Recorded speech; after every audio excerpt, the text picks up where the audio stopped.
Hey guys, I want to give you another update about Apollo here behind me. So in order for you to see him, I had to twist the angle of the camera a little bit so I look a little weird angled and I don't know, I just realized I look weird because the camera is changing my dimensions a little bit.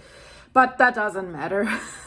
That just on a side note. So yeah, we have been given him the prednisone, and basically what I'm doing right now, I'm waiting to see if that prednisone has any effects. And there is something, but there's also, I have been thinking, the blonde has been thinking, guys, I couldn't sleep and I was thinking, where does this come from? What is this?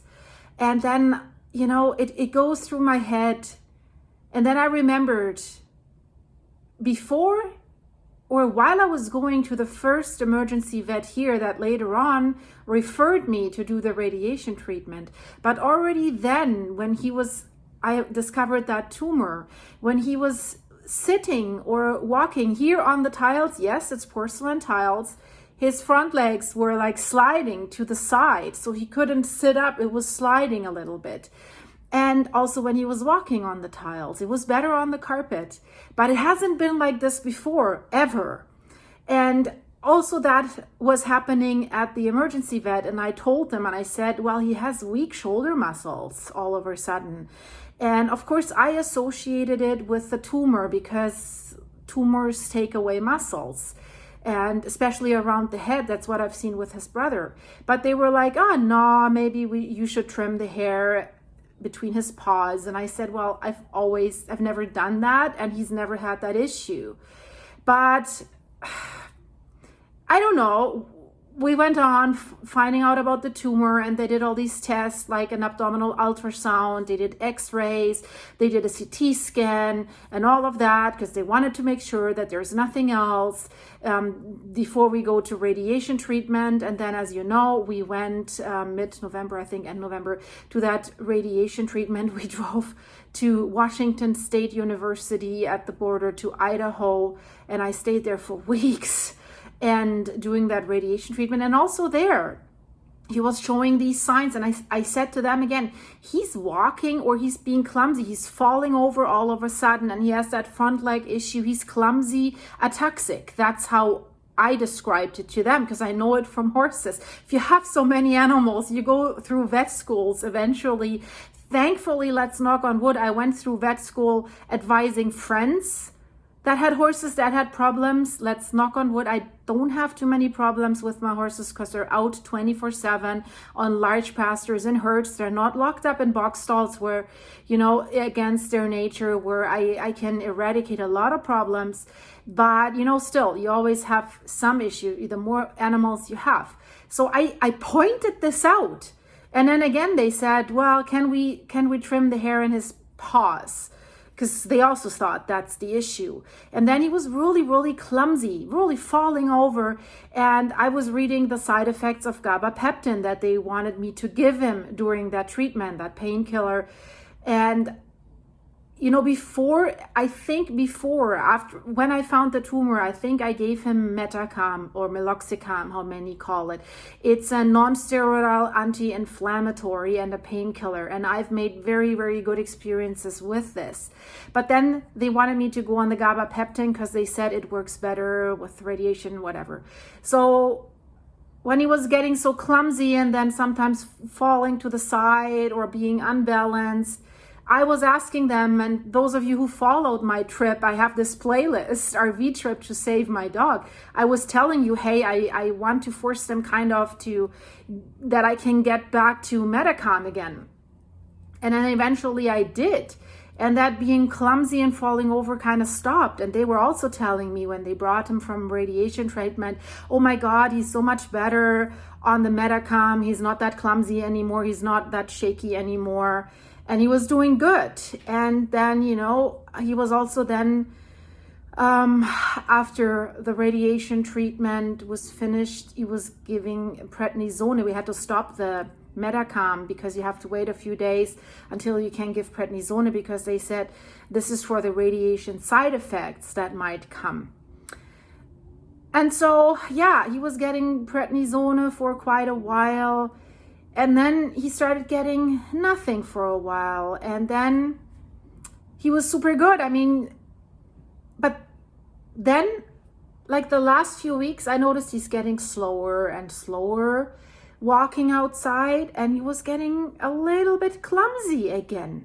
And then this thing with the front legs started again, like 2.5 weeks ago. So I was thinking, I was like, what if he has some problem in his spine?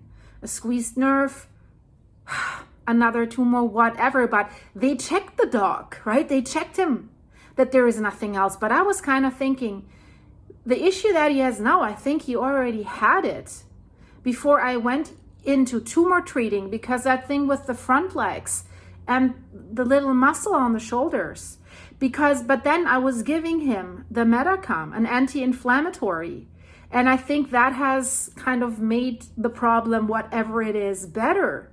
And then he was getting gabapeptin, and I don't think right now that he was getting clumsy from the gabapeptin. I think he was getting clumsy because the Metacam helped him better with that. But then he was getting steroids, and that probably helped him also, the prednisone, with that inflammation. And since he was getting nothing anymore, it started worsen again gradually. So I really think whatever this is that he has right now, he already had before we started treatment. And of course, I'm angry at myself now because I pointed it out. I said, there's something wrong. He's ataxic. Right, ataxic is like symptoms like of uncoordinated, mostly on the hind legs, with horses, walk, an uncoordinated, non-rhythmic walk when there's something wrong with your spine or something. And I had this with a horse, my heart horse, who suddenly didn't want to take his neck down anymore during riding, and I said they're walking conformation, and I knew there's something wrong with the neck, and I pointed this out to at least 10 vets, and he got all these weird diagnoses. None of them did stick. And my best vet that I really, really value, even he's like, well, maybe is it your riding? Don't you know how to ride properly? And I'm priding myself that I do know how to do that. And I said, it took me years, a lot of vet bills, and what all they diagnosed. And it was interesting. I had at that time, that's a long time ago, the Russian equestrian Olympic jumping team was at my barn training. And their trainer saw me trying things with my horse. And he said, well, can I sit on him? Can I feel it? And he dislocated his disc. He said, well, I can't get him. He said, there's something wrong. And I said, yeah, that's what I've been saying, right? And then one vet said, oh, he has kissing spines. So his spines are touching each other, the bones, and that's going pain. And I said, I don't think he has that. But she gave him an anti-inflammatory injection where she thought he had the kissing spines, and he was walking fine for 2 weeks until it started again. And what it was eventually, after I found out what it really was, it was this anti-inflammatory that helped him for a while. Oh, and then I had, of the German eventing team, she was the physiotherapist. I had her coming out, and I said, there's something wrong with his neck. And nowhere else, it's his neck. And she was bending the neck and everything. And she said, no, he's totally fine, all good. But I was like, it's the neck. It's not the hind legs, nothing. And then I kind of really forced my vet, and I said, I want to bring the horse to the clinic. I want to do a scintigraphy. And he's like, come on, no, but I said, I don't care, do it. And then he called me and he said, oh. I said, what's oh? And he said, yeah, while we were doing with the contrast fluid, the scintigraphy, he was lying down, they were moving his neck. And he said, when the neck is in a position where he puts the neck round a little bit, the disc or the vertebra, how it's called, I don't know the English word, I'll blend it in here. Your spinal, not the disc, the bones that hold the disc together. Number 2 and 3 is dislocated, and it's squeezing his spinal cord. And that's what makes it so painful if he has the neck in that position. If he has the neck in any other position, it's not squeezed. And there we go. That's what it was. And there was a diagnosis, right? And that's why I say, I'm not doing anything to him before I don't have a diagnosis. And, I've received comments just without anything, just put him down. And already when I started my radiation treatment, someone just wrote, he'll die. Nothing else. That's really, guys, honestly, I really hope you never have to care for a family member with a big problem where you've been given the option of giving up or fighting. Because I had to do this for all my family members. I've been taking care of my mom as a caregiver for over 10 years. And if I had given up, she would not have made it. And the thing is, right? I know there's been some nice comments like, oh, I'm so heartfelt. And, down the road, if it's not getting better, you might want to consider to let him step over the rainbow bridge. And I know that. I've had so many animals. I'm not stupid. But the thing is, without a diagnosis, I'm not killing any living being, period. And by being that stubborn, I've saved a lot of animals. And that's why. Just writing one sentence, put him down. I don't know what to say or how to call that. I don't think you should write that. That's just my opinion.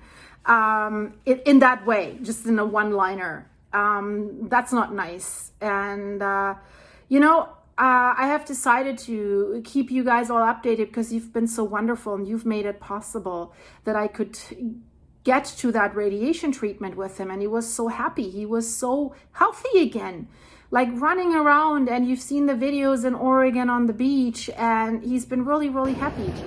And he wants to be with me. He's not like his brother that had this super aggressive, really aggressive mouth cancer that we did a surgery, we had no chance. And he was getting away from all the other dogs, from me. He was hiding. He was preparing for dying. He knew it, right? He's the opposite. He wants to be with me 24/7. And now I've got a dog stroller, and I'm taking him out in the sun. I'm letting him sit in the grass, and he's interested in other dogs. He's sniffing around. And the thing is, none of the vets bothered, the vet that told me to put him down without a diagnosis, but also not that specialty veterinary where I went first for emergency care to do this pinch test with his hind legs. And I did that because the vet that said put him down said there's no movement in the hind legs, and they're completely dead, he's completely paralyzed. And he's on and off, he's been moving the legs a little bit. And I did the pinch test on the middle toe, and he was pulling back. He has movement and he feels it. And also, none of them asked me, can he move his tail? He can move his tail, and he's moving the tail. And he can pee by himself. When he's peeing, I hold him, I give him support. I hold him up a little bit, but then he stretches out his tail. So the nerve might be squeezed by something, but it's not dead yet. Also, his feet are not cold or anything. There's still circulation. So this is way too early to give up by now. So I'm driving him around in the stroller. I usually take one other dog with me. And he's interested in his surroundings. And now he's sleeping. We've just been outside for a while. And of course, it's a thing with this MRI. It's like $5,000 to $7,000 here. And ideally, I would like to put him in an RV again and drive to Washington too, because I have everything there that we might need, and it's cheaper. I just can't leave right now. And the thing is, the one vet that did the x-rays, unfortunately, he hasn't done an x-ray of the neck. Because he said, no, it's in the hind area of the spine. But when I watch him, I think it's in his neck. I think it's at the front. And he's painful there when I want to lift him up. So I think the problem is at the front, which would also match the symptoms that he's having these front leg sliding away problems.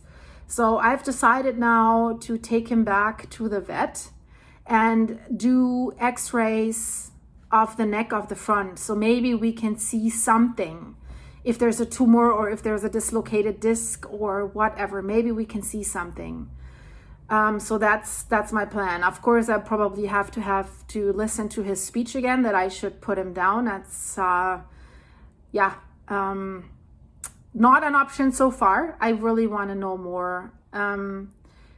So that's the plan, guys. So far, the other two doggies, they're really, really cute.